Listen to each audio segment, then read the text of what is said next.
আচ্ছা, কেউ একজন নামাজ পড়ে না কেন? আমি তোমার সম্পর্কে বলছি না, আমার প্রিয় ছেলে বা প্রিয় মেয়ে। শুধু প্রশ্নটি নিয়ে চিন্তা করো যে মানুষ কেন নামাজ পড়ে না। এর উত্তরটা খুবই ভয়ঙ্কর। যখন কোনো মানুষ নামাজ নিয়ে অলসতা করে, আমি ৩-৪ বছরের বাচ্চা সম্পর্কে কথা বলছি না, এবং আমি ৬ বছরের কাউকে নিয়েও কথা বলছি না। আমি এমন বাচ্চাদের নিয়ে কথা বলছি যারা এখন বুদ্ধিসম্পন্ন। বা আমাকে কেন নামাজ পড়তে হবে? আমার নামাজ আল্লাহর কেন এত দরকার? সুতরাং তোমার নামাজ পড়া আল্লাহর প্রয়োজন নেই। এমনকি তুমি যদি নামাজ পড়ো, আমি পড়তে বলছি এই কারণে, তখন কি করো? নামাজের জন্য কিভাবে নিয়ত করো? তখন আমি 4 রাকাত নামাজ পড়বো, দাঁড়ালাম, কারণ আমার আব্বা বারবার পড়তে বলছেন। আল্লাহু আকবার। এখন এটাই সেই প্রশ্নের উত্তর যে কেন একজন মানুষ নামাজ পড়ে না। رب اشرح لي صدري ويسر لي أمري واحلل عقدة من لساني يفقهوا قولي اللهم ثبتنا عند الموت بلا إله إلا الله اللهم اجعلنا من الذين آمنوا وعملوا الصالحات وتواصوا بالحق وتواصوا بالصبر آمين يا رب العالمين।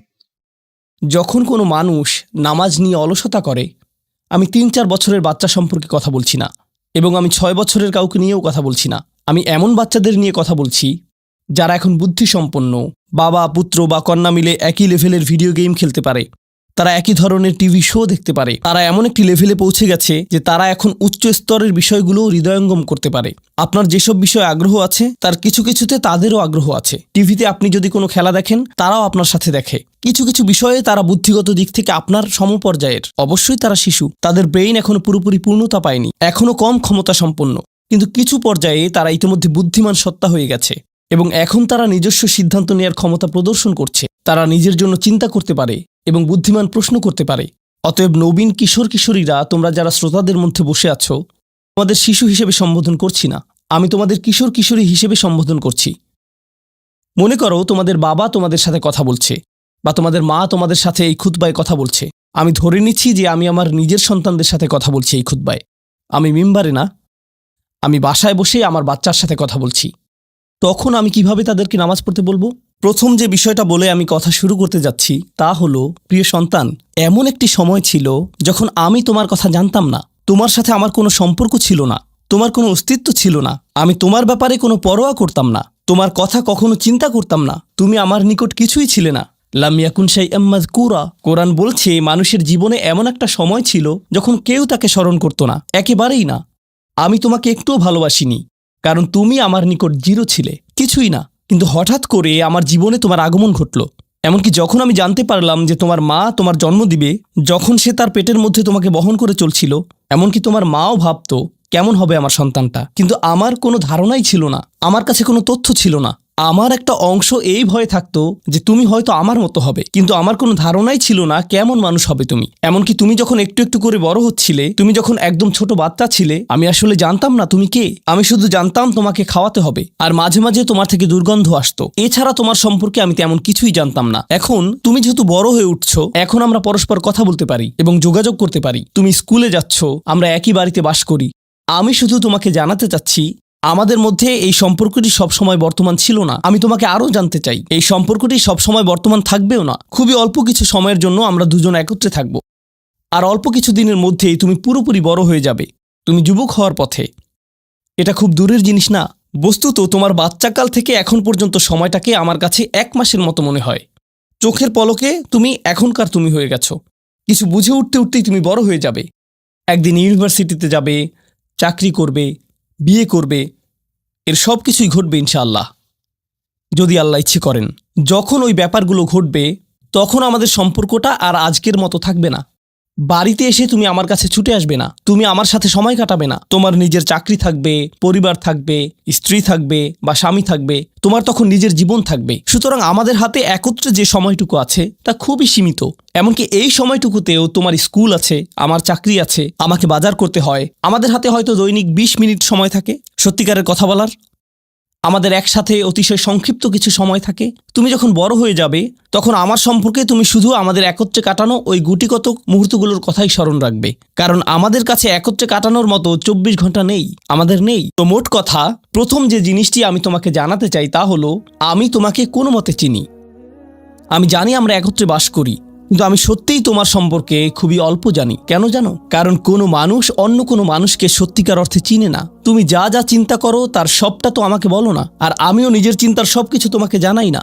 কিন্তু এমন এক সত্তা আছেন যিনি তোমাকে চিনতেন, এমনকি যখন তুমি আমার নিকট কিছুই ছিলে না তখনও। এমন এক সত্তা আছেন যিনি তোমাকে তখনও ভালোবাসতেন যখন সৃষ্টি জগতের কেউই তোমাকে ভালোবাসতো না, এই জগতের কেউই তোমাকে স্নেহ করতো না।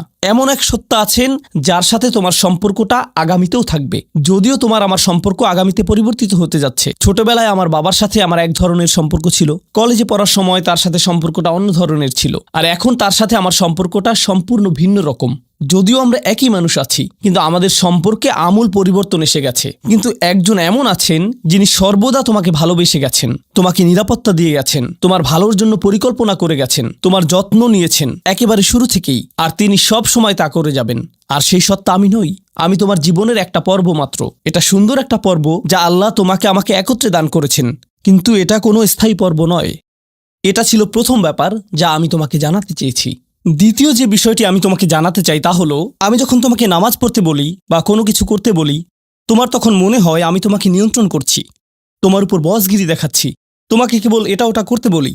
আমি চাই তুমি জেনে রাখো, আমার পক্ষে আসলে তোমাকে নিয়ন্ত্রণ করা সম্ভব নয়। আমি তোমাকে উপদেশ দিতে পারি, কঠোরতা দেখাতে পারি মাঝে মাঝে, এটা সত্য, কিন্তু অতি সত্বর তুমি এতটা বড় হয়ে যাবে যে তখন যত জোরেই আমি চিৎকার চেঁচামেচি করি না কেন, আমার কণ্ঠস্বর যত উঁচুই করি না কেন, যত হতাশাই ব্যক্ত করি না কেন, এতে কোনো লাভ হবে না। কারণ তোমার সিদ্ধান্তগুলো তুমিই নিবে। তুমি এরকম বলবে, আচ্ছা বাবা, আমি একটু পরে তোমাকে কল দিচ্ছি, আমাকে এখন যেতে হবে, আর একটা কল এসেছে। তুমি তখন আমাকে অপেক্ষায় রাখবে আর নিজের কোনো প্রয়োজন সারবে। মূলত অধিকাংশ সময় তোমার পছন্দ অপছন্দের উপর আমার কোনো নিয়ন্ত্রণই থাকবে না। তুমি যখন স্কুলে থাকো এবং বন্ধুদের সাথে আড্ডা দাও, তাদের সাথে কথাবার্তা বলো, আমি ওইসব কথাবার্তার কোনো কিছুই নিয়ন্ত্রণ করি না। আর আমি যদি ইতিমধ্যেই তোমাকে আইপ্যাড বা ফোন বা এরকম কিছু দিয়ে থাকি, আর এগুলো দিয়ে তুমি তোমার বন্ধুদের সাথে যোগাযোগ করো, তুমি তখন কোন ধরনের যোগাযোগ করো তার উপর আমার কোনো নিয়ন্ত্রণই থাকে না। এমনকি যদি আমি ওইসব ডিভাইসে প্যারেন্টিং কন্ট্রোল অ্যাপস ইনস্টল করে দেই, তবুও আমি তোমার চিন্তা নিয়ন্ত্রণ করতে পারি না। আমি কিছুটা নিয়ন্ত্রণ পেতে পারি, কিন্তু সেটা খুবই সীমিত। তবে এমন একজন আছেন যিনি নিয়ন্ত্রণ করে গেছেন তোমার শরীরের প্রতিটি কোষ। একসময় তুমি যে মাইক্রোস্কোপিক তরল পদার্থ ছিলে, সেটাও তিনিই নিয়ন্ত্রণ করে গেছেন, যা তোমার মায়ের গর্ভে বড় হচ্ছিল, যা নিয়ন্ত্রণ করছিল তোমার জেনেটিক ক্রোম, যার উপর ভিত্তি করে তোমাকে সৃষ্টি করা হয়েছে। কেমন হবে তোমার শরীরের রং, তোমার চুলের আকৃতি, তোমার চোখ, তোমার বুদ্ধি কেমন হবে, তুমি কতটা লম্বা বা বেটে হবে, এর সবকিছুই তিনিই নিয়ন্ত্রণ করে গেছেন। তোমার উপর আসলে তার নিয়ন্ত্রণ আছে, আমার নয়। আমার একটি কথা মনে পড়ে গেল, যা রাসূল সাল্লাল্লাহু আলাইহি সাল্লাম তার মেয়ে ফাতিমা রাদিয়াল্লাহু আনহাকে বলেছিলেন, ইয়া ফাতিমাতু বিনতি মুহাম্মদ ইত্তাকিল্লাহ ফা ইন্নী লা আমলিকু লাকি মিনাল্লাহি শাইআ। ও ফাতিমা, মুহাম্মাদের কন্যা, আল্লাহর ব্যাপারে সচেতন থাকো। আল্লাহর নিকট আমার কোনো কর্তৃত্ব থাকবে না তোমার ব্যাপারে। এখন আমরা পরবর্তী পয়েন্টে এসে গেছি, যা এই কথার সাথে সম্পর্কিত। আমার যেহেতু নিয়ন্ত্রণ নেই, সত্য হলো তোমার ব্যাপারে আমি যতই সংরক্ষণশীল হই না কেন, আর আমি চাই যে তুমি ভালো করো, তবুও তোমার ভালো আমি নিয়ন্ত্রণ করি না, আর আমি এর জন্য দায়বদ্ধ নই। আল্লাহ প্রতিটি মানবকে তার নিজের জন্য দায়বদ্ধ করে সৃষ্টি করেছেন। দেখো, তুমি যদি ট্রাফিক আইন লঙ্ঘন করো, যদি একদিন ড্রাইভিং লাইসেন্স পাও এবং এরপর রাস্তায় লাল বাতি উপেক্ষা করে চলে যাও, পরে পুলিশ তোমাকে ধরলো, তখন তো তুমি বলতে পারবে না, আপনি একটু আমার বাবার সাথে কথা বলতে পারবেন না। তোমার নিজেকেই এই পরিস্থিতির মোকাবেলা করতে হবে। তোমার ইউনিভার্সিটি প্রফেসর যখন তোমাকে ফেল মার্ক দিবে, তখন তো বলতে পারবে না, একটু থামুন, আমার মাকে একটু কল দেই। না, তুমি নিজেই এই ফেইলের জন্য দায়ী। আইনের কোর্টে তোমার কাজের জন্য তুমি দায়ী। ইউনিভার্সিটিতে তোমার পাশ ফেলের জন্য তুমি দায়ী। তোমার চাকরিতে তুমি তোমার জন্য দায়বদ্ধ। তোমার স্বাস্থ্যের ক্ষেত্রে তুমি কি আহার করো, তুমি তোমার জন্য দায়বদ্ধ। নিজেকে যে কোনো বিপদে ফেললে এবং নিজের কোনো ক্ষতি করলে তুমি দায়বদ্ধ তোমার জন্য। তোমার বয়স যত বাড়বে, তোমার স্বাধীনতা যত বাড়বে, তোমার দায়বদ্ধতাও তত বৃদ্ধি পাবে। কেউ তোমাকে নিয়ন্ত্রণ করবে না এবং তোমার কাজের জন্য অন্য কেউ দায়ী হবে না। লা তাজিরু ওয়াজিরাতুন উযরা উখরা। কোনো ভার বহনকারী অন্যের ভার বহন করবে না। আমি আসলে তোমার জন্য দায়ী নই। আর শেষ বিচারের দিন আমরা প্রত্যেকে সম্পূর্ণ একাকী আল্লাহর সামনে উপস্থিত হব। এখন এই দুনিয়াতে আমরা একসাথে একত্রে বসবাস করছি, আমরা একই পরিবারের সদস্য, আমরা কোলাকুলি করি, আমি আমৃত্যু তোমাকে ভালোবাসি, আমি সর্বদা তোমাকে নিয়ে চিন্তা করি। কিন্তু সামনে এমন একটা দিন আসছে যেদিন আমরা আমাদের সমগ্র অস্তিত্বের সবচেয়ে নিঃসঙ্গ সময় পার করব। বস্তুত শেষ বিচারের দিন তুমি যদি আমার কাছে দৌড়ে আসো, এমন হতে পারে যে আমি তোমার থেকে দৌড়ে পালাবো। তোমাকে চিনি না আমি, দূর হও আমার কাছ থেকে। আমি এখন আমার হিসেব নিয়ে চিন্তিত, কারণ তোমার সাথে আমার সম্পর্কটি ছিল সামান্য কয়েকটি ক্ষুদ্র সেকেন্ডের জন্য। আল্লাহর সাথে সম্পর্কের তুলনায় যে সম্পর্কটি আরো অনেক বড়, অনেক বেশি পুরনো, আর ওটা থাকবে আরো বেশি সময় ধরে। আমাকে এখন ওই সম্পর্কটা নিয়ে ডিল করতে হবে শেষ বিচারের দিন। অতএব আমাদের এই সম্পর্কটি ইয়াউমা ইয়াফিরুল মারউ মিন আখিহি ওয়া উম্মিহি ওয়া আবিহি, এই ধরনের সব আয়াত। লোকটি পালাবে তার মা থেকে, তার বাবা থেকে, তার ছেলে মেয়েদের থেকে, তার ভাই বোনদের থেকে, তার স্ত্রী বা স্বামী থেকে।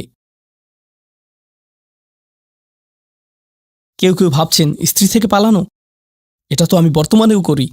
তো পরবর্তী যে বিষয়টি আমি তোমাকে জানাতে চাই তা হলো, আমি তোমার কাছ থেকে সম্মান অনুভব করতে চাই, ঠিক যেভাবে তুমিও আমার প্রদত্ত যত্ন অনুভব করতে চাও। তুমি যখন কাউকে ভালোবাসো তখন কেমন যেন তার কাছে তোমার একটা চাহিদা তৈরি হয়। আমার নিকট তোমার চাহিদা হলো বাসার সমস্ত প্রয়োজন ঠিকমতো মেটানো হচ্ছে তো, আমার দায় দায়িত্বের অন্তর্ভুক্ত। আমার কাছে তোমার চাহিদা হলো আমি যেন কারেন্ট বিল প্রদান করি, ঘরের এসিটা যেন কাজ করে। তুমি চাও আমি যেন তোমার স্কুলে যাওয়া নিশ্চিত করি, তুমি চাও আমি যেন তোমাকে জামা কাপড় কিনে দেই। এগুলো আমার দায়িত্ব। আর আমি চাই তুমি যেন আমাকে কিছুটা সম্মান প্রদর্শন করো এবং শ্রদ্ধা দেখাও এবং আমার কথা শোনো। এগুলো তো সবাই বুঝে, কিন্তু আল্লাহর সাথে তোমার সম্পর্কটা অন্যরকম। তার কাছ থেকে তোমার অনেক কিছু দরকার, কিন্তু তোমার কাছ থেকে তার কোনো কিছুরই দরকার নেই। তোমাকে তার একটুও প্রয়োজন নেই। আসলেই তার কারোরই দরকার নেই বা কোনো কিছুরই দরকার নেই। চলো তোমার সম্পর্কে কথা বলি। তুমি যখন বলো আমাকে কেন নামাজ পড়তে হবে, আমার নামাজ আল্লাহর কেন এত দরকার, তোমার কোনো কিছুরই আল্লাহর প্রয়োজন নেই। এই নামাজ কোনোভাবেই তার উপকারে নয়। আল্লাহ এমনকি বলছেন যখন কোনো কিছুই থাকবে না, চলো কোরআন থেকে একটা উদাহরণ দেই।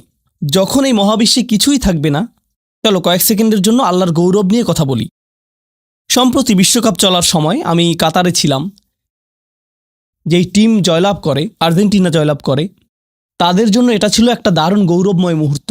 সবাই তাদেরকে নিয়ে আনন্দ উৎসবে মুখর। কল্পনা করো খেলোয়াড়টাকে নিয়ে উৎসব চলছে, কিন্তু কোনো দর্শক নেই, কোনো ক্যামেরা নেই, কোনো স্টেডিয়াম নেই, কিচ্ছু নেই। একটা লোক একা একা একটি দ্বীপে বাস করে। সে ফুটবলটাতে লাথি দিয়ে একটা গোল করে ফেলল আর বলে উঠল, ইয়ে, আমি সেরা। কিন্তু কেউ তো সেখানে নেই। এমন ঘটনার কথা শুনলে মনে করবে লোকটি পাগল হয়ে গেছে, তাই না? গৌরব পেতে হলে গৌরব করার মতো একদল দর্শক থাকতে হবে। স্বীকৃতি পেতে হলে একদল মানুষ আশেপাশে থাকতে হবে যারা স্বীকৃতি দিবে। প্রশংসা পেতে হলে, কদর পেতে হলে নিজে নিজে তো আর প্রশংসা পেতে পারো না। এমন কেউ থাকতে হবে যে তোমার জন্য এই প্রশংসাটা করবে। কিন্তু আল্লাহ বলেন, কুল্লু মান আলাইহা ফান ওয়া ইয়াবকা ওয়াজহু রাব্বিকা যুল জালালি ওয়াল ইকরাম। তিনি বলেন সব কিছুই ধ্বংস হয়ে যাবে এই ধরাপৃষ্ঠের, তথাপি তোমার রবের চেহারা থেকে যাবে। আল্লাহই একমাত্র সত্তা, যিনি তখনও মহিয়ান এবং গরিয়ান। এমনকি যখন তার প্রশংসা এবং গৌরব বর্ণনা করার কেউ থাকবে না, অন্য যে কারো ক্ষেত্রে কাউকে না কাউকে এটা করে দিতে হয়। তাই আল্লাহর প্রয়োজন নেই আমার নামাজের, আমার হালাল মুরগি খাওয়া আল্লাহর প্রয়োজন নেই, আমার মন্দ বলা থেকে বিরত থাকাও আল্লাহর প্রয়োজন নেই। তাই নিজের মাথা থেকে এই চিন্তা দূর করে দাও যে নামাজ পড়ার মাধ্যমে তুমি কোনোভাবে অন্য কারো উপকার করছো।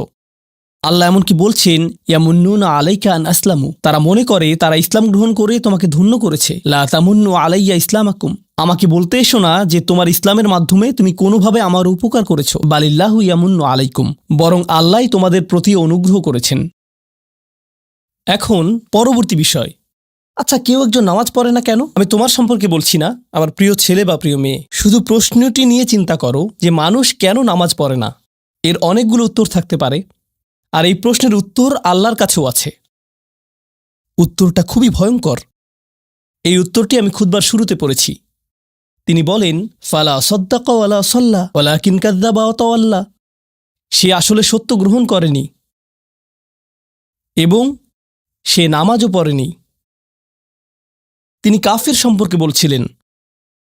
তিনি দুইটা জিনিস বলেছেন, এই লোকটি সত্য গ্রহণ করেনি এবং নামাজও পড়েনি। কথাটা ভাবনার উদ্রেক করে। যদি বলা হয় সে সত্য গ্রহণ করেনি, আমার আশা হলো তিনি বলবেন লা সাদ্দাকা ওয়ালা আমানা, কিন্তু তিনি বলছেন লা সাল্লা। এর মানে হলো আল্লাহর সত্য গ্রহণ করার ব্যাপারে তোমার অন্তরে কিছু একটা মিসিং আছে। না না না, বাচ্চাটা বলে আমি আল্লাহকে বিশ্বাস করি, আমি মুসলিম। হ্যাঁ, তুমি এখানে মুসলিম, তোমার মাথায়। কিন্তু এই সত্য তো শুধু তোমার মাথার জন্য না, এই সত্য তোমার অন্তরের জন্য। তুমি এখনো অনুভব করছো না যে ব্যাপারটা কেমন সিরিয়াস। তুমি এখনো উপলব্ধি করছো না যে এটা কি। মাঝে মাঝে কোনো বিষয় তুমি জানো হয়তো, কিন্তু এই নিয়ে চিন্তা করা থেকে পালিয়ে বেড়াও। এটা সত্য, তুমি জানো বিষয়টা কিন্তু চিন্তা করতে চাও না। আর তাই এটা যেহেতু মিসিং, ঠিক এই কারণে আমি সহজেই নামাজের কথা ভুলে যাই কখনো কখনো, এবং তুমিও ভুলে যাও কখনো কখনো। এমনটা ঘটে কারণ আমাদের অন্তর কিছুটা বিভ্রান্ত হয়ে পড়ে। দিনের এই সত্যতা, আল্লাহকে সেই সত্যটা, সেই অকাট্য সত্যটা আমাদের মস্তিষ্কের পেছনের কোনো একটা সেলফে গিয়ে পড়ে থাকে। আমরা অন্য কিছুতে ব্যস্ত হয়ে পড়ি এবং এই নিয়ে আর চিন্তা করি না। আল্লাহ এটাই বলেছেন। সুতরাং তোমার নামাজ পড়া আল্লাহর প্রয়োজন নেই। এমনকি তুমি যদি নামাজ পড়ো, আমি পড়তে বলছি এই কারণে, তখন কি করো? নামাজের জন্য কিভাবে নিয়ত করো? তখন আমি 4 রাকাত নামাজ পড়বো, দাঁড়ালাম, কারণ আমার আব্বা বারবার পড়তে বলছেন। আল্লাহু আকবার। নবী সাল্লাল্লাহু আলাইহি সাল্লাম আমাদের বলেছেন, নিয়ত সঠিক না হলে কাজের কোনো মূল্য থাকে না। ইন্নামাল আমালু বিন্নিয়াহ, ইন্নামাল আমালু বিন্নিয়াত। এমনকি যদি তুমি কাজটা করেও থাকো কিন্তু তোমার নিয়ত ছিল আমি শুধু তোমাকে বিরক্ত করি, এটাই তোমার নিয়ত, তখন এই নামাজ আমার যেমন কোনো উপকার করবে না, ঠিক তেমনি তোমারও কোনো উপকার করবে না। তোমার সত্যিকারের আন্তরিক নামাজ থেকে একমাত্র যে উপকৃত হবে সে হলো তুমি নিজে। এখন এটাই সেই প্রশ্নের উত্তর যে কেন একজন মানুষ নামাজ পড়ে না। আরও 2টা কথা তোমার সম্পর্কে বলতে চাই। তার মাঝে একটা হলো নামাজ পড়ার উদ্দেশ্য কি, কোন কারণে পড়ব। কারণ তুমি হয়তো ভাবছো নামাজ পড়ার উদ্দেশ্য হলো তুমি যেন জাহান্নামে না জ্বলো। নামাজ পড়ার উদ্দেশ্য হলো তুমি যদি নামাজ না পড়ো আল্লাহ তোমাকে ঘৃণা করবেন। নামাজ পড়ার উদ্দেশ্য হলো তুমি যদি নামাজ না পড়ো তুমি শাস্তি পাবে, অথবা তুমি আর মুসলিমই থাকবে না, ফেরেশতারা তোমাকে অভিশাপ দিবে। সমস্ত নেতিবাচক বিষয়। আল্লাহ ওই সমস্ত উদ্দেশ্যের কথা উল্লেখ করেননি। নেতিবাচক কিছু থেকে মুক্তি পাওয়া নামাজের মূল উদ্দেশ্য নয়।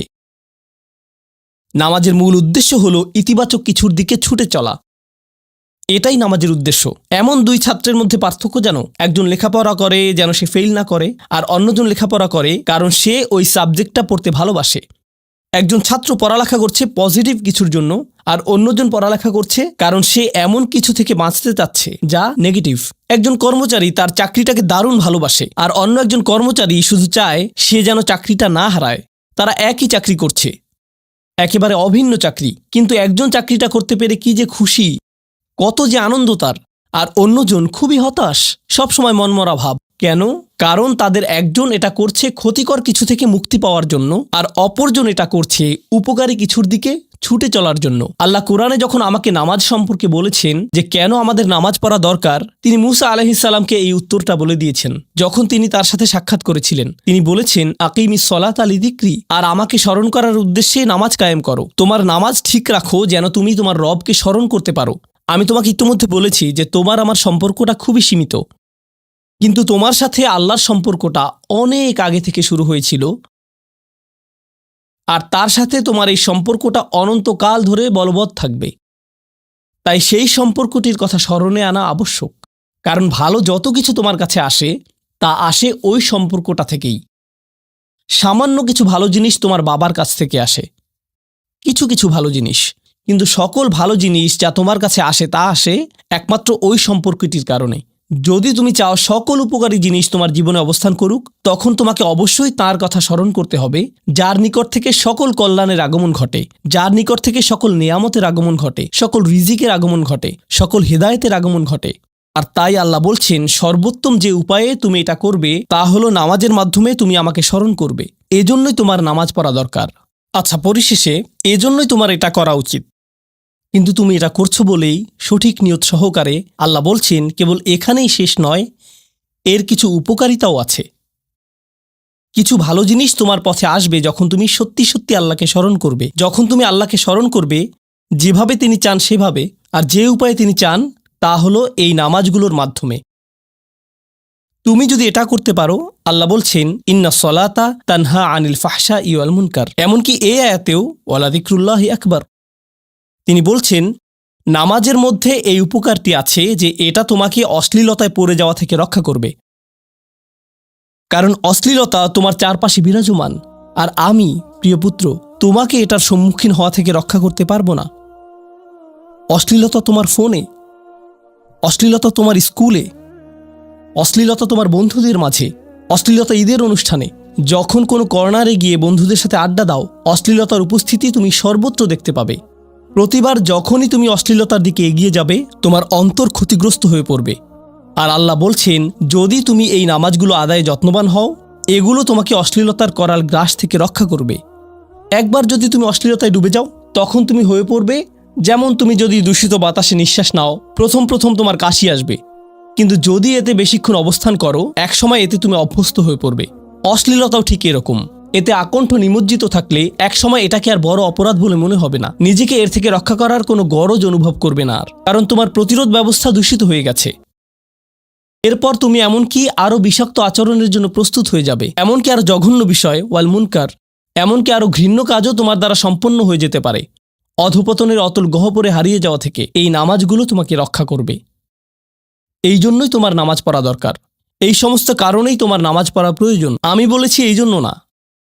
এই সমগ্র ভ্রমণের শেষে সিদ্ধান্তটা সম্পূর্ণরূপে তোমার। কারণ আল্লাহ হয়তো আগামীকালই আমাকে নিয়ে যেতে পারেন, আল্লাহ হয়তো আমাকে 1 বছরের মধ্যেই নিয়ে যেতে পারেন। তোমার এবং আমার মাঝে যে এই সম্পর্কটা বর্তমানে আছে, এমনকি যদি আমরা 100 বছরও বাঁচি, আমরা এর চেয়ে বেশি বাঁচতে পারবো না। একটা সময় আছে যখন এর সমাপ্তি ঘটবে, কিন্তু ওই সম্পর্কটি, তুমি যদি সত্যিই ওই সম্পর্কটি সম্মান করতে চাও, নামাজ পড়ো। তোমার প্রতি এটাই আমার উপদেশ। এখন আমি পিতামাতার উদ্দেশ্যে কথা বলবো। এটা হবে ছোট্ট একটা রিমাইন্ডার আমার জন্য এবং আমাদের সবার জন্য, আমাদের পিতামাতাদের জন্য। সন্তানাদি আল্লাহ প্রদত্ত একটা নিয়ামত। তাদেরকে এজন্য দেওয়া হয়নি যেন আমরা তাদের নিয়ন্ত্রণ করতে পারি। যত বেশি আমরা তাদেরকে নিয়ন্ত্রণ করতে চাইব, তত বেশি হতাশ হব সকল অবস্থাতেই। আমি দেখেছি এমনটা, বিশেষ করে যে পরিবারগুলো তাদের সন্তানদের দ্বীনের সুরক্ষা করতে চায়, তারা যত বেশি সন্তানদের উপর জোর করে দ্বীন চাপিয়ে দিতে চায়, তত বেশি ওই ছেলেমেয়েগুলো অদ্ভুত সব উপায়ে বিদ্রোহ প্রকাশ করে।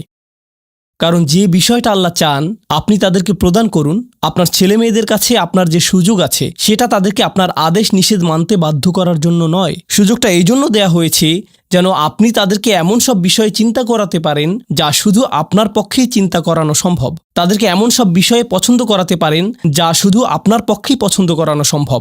আপনার বাচ্চাটা বাস্কেটবল পছন্দ করে কারণ সে আপনাকে বাস্কেটবল খেলতে দেখেছে। সে প্লে স্টেশন পছন্দ করে কারণ সে তার বাবাকে প্লে স্টেশনে খেলতে দেখেছে। এভাবে আপনি বাচ্চাটার অন্তরে কোনো কিছুর জন্য ভালোবাসা তৈরি করে দিতে পারেন, কারণ আপনি যেরকম, আপনার পক্ষে এটা করা সম্ভব। আর যখন বাচ্চাদেরকে বলতে থাকেন তোমার হোমওয়ার্ক করো, তোমার হোমওয়ার্ক করো, আপনার সন্তানের বয়স যখন 40 হবে, সে তখন বলবে না আমি হোমওয়ার্ক ভালোবাসি, কিন্তু 40 বছর বয়সেও সে বলবে আমি বাস্কেটবল ভালোবাসি, আমার বাবা সবসময় বাস্কেটবল খেলতেন। আপনি যা ভালোবাসেন তা ট্রান্সফার হয়ে তার কাছে চলে যায়, আর যা করতে বলেন তা প্রত্যাখ্যাত হয়ে যায়। এমনটি আপনার ক্ষেত্রেও ঘটেছিল। আপনার ছেলেমেয়েদের কথা ভুলে যান, আপনার নিজের বাস্তবতাও এটাই। আপনার বাবার কিছু কিছু জিনিস যে আপনি এখনও পছন্দ করেন, তা ভালোবাসার মাধ্যমে আপনার নিকট ট্রান্সফার হয়েছিল। আর আপনার বাবার ওই ব্যাপারগুলো আপনি অপছন্দ করতেন যা তিনি জোর করে আপনাকে গেলাতে চেয়েছিলেন। এখানে উপবিষ্ট প্রত্যেকের বাস্তবতা এটাই, শুধু সেগুলোই গ্রহণ করেছি যেগুলো ভালোবাসার মাধ্যমে হস্তান্তরিত হয়েছিল। ঠিক এই ইশারাটাই আমাদের পিতামাতাদেরকে দেয়া হয়েছে সূরাতুল ইসরার এই আয়াতে, রব্বির হামহুমা কামা রব্বায়ানি সগীরা। রব্বায়ানি মানে যখন তারবিয়া ব্যবহার করা হয় একটি চারাগাছ বড় করার জন্য, আপনাকে চারাগাছটির যত্ন নিতে হবে, এর সযত্নে প্রতিপালন করতে হবে। গাছটির প্রতি চিৎকার চেঁচামেচি করলে তো হবে না, তাড়াতাড়ি বড় হও, তাড়াতাড়ি লম্বা হও। আপনার একে সময় প্রদান করতে হবে। অনেক সময় পোকামাকড় এসে এর পাতাগুলো খেয়ে ফেলতে চাইবে, আপনাকে তখন পোকামাকড় সরিয়ে দিতে হবে। কখনো কখনো একটু কঠোর আচরণ করতে হবে, শুধু অতটুকুই যেন পোকামাকড়গুলো দূর হয়ে যায়। এরপর আবারও এতে পানি দিতে হবে। আমাদের বাচ্চাদের সাথে আমাদের উদাহরণটা ঠিক এমনই।